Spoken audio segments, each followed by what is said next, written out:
Hello, in front of me I've got Subaru XV. In this video I'll show you how to install towing. Towing hook is located in the trunk of your car. Right here is dedicated place for it. If you want to tow somebody, firstly lift this cap on,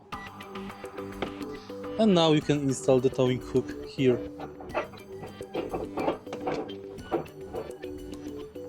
Make sure to screw it tight,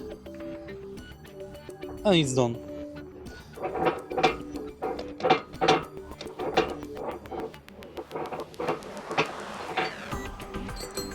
To close the cap,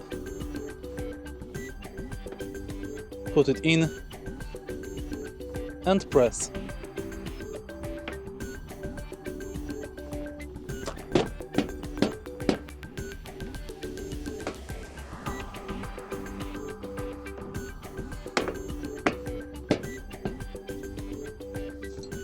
Now take a look at the front of the car.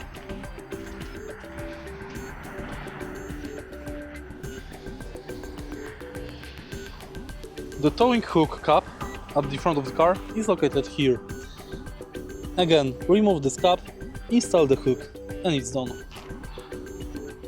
Remember, in automatic versions you have to release shift lock. If you find this video helpful, please leave like, comment and subscribe.